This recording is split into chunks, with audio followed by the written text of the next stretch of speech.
Maka di sinilah stres test yang aku sebut tadi bermula. Bagaimana sistem keadilan patut bertindak bila ada dakwaan tentang titah diraja yang tak dapat disahkan secara rasmi. Keputusan di sini bukan saja tentukan nasib Najib tapi juga uji sempadan kuasa antara istana, mahkamah dan juga kerajaan. Pada pandangan kau, siapa yang paling diuji sekarang dalam bab ini, bab misteri addendum ini? Adakah ia mahkamah, kerajaan ataupun istana? Cuba tulis dekat bawah, cuba komenlah sikit walaupun sedikit.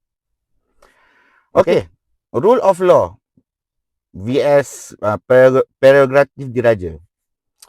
Part ini memang technical sikit tapi kalau kau faham bab ini kau tak mudah kena spin bila orang laum daulat ataupun rule of law. So jangan skip. Jangan skip Kisah addendum ni sebenarnya macam makmal sains politik yang tengah live. 3 konsep asas demokrasi tengah diuji serentak.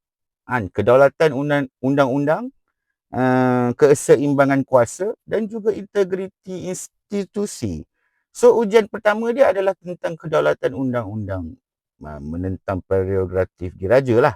Di satu pihak, kita ada rule of law, prinsip bahawa semua orang tertakluk kepada undang-undang yang sama. Mahkamah pula dia jaga prinsip ni dan kena buat keputusan ikut bukti dan juga prosedur. Di pihak yang lain pula, kita ada prerogatif diraja. Kuasa pengampunan itu adalah di bawah perkara 42 perlembagaan. Maka secara tradisi, kuasa itu dianggap kuasa raja yang tak boleh dicabar sewenang-wenangnya. Addendum didakwa sebahagian dari kuasa itu. Peguam Najib dia berhujah kalau titah itu wujud, ia sebahagian daripada prerogatif pengampunan dan mesti dilaksanakan tanpa menyoalnya. Tapi mahkamah berdepan satu dilema yang mudah tapi besar. Untuk melaksanakan sesuatu, kewujudannya mesti dibuktikan dulu.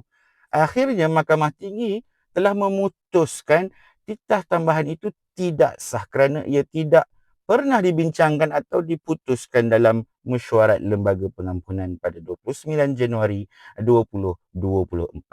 Hakim Dato' Alice Lok Yi Ching telah menjelaskan Agung perlu bertindak atas nasihat daripada Lembaga Pengampunan. Kalau perkara itu tidak dibincang dan juga diputuskan, maka ia tidak boleh dianggap sebahagian daripada keputusan yang rasmi.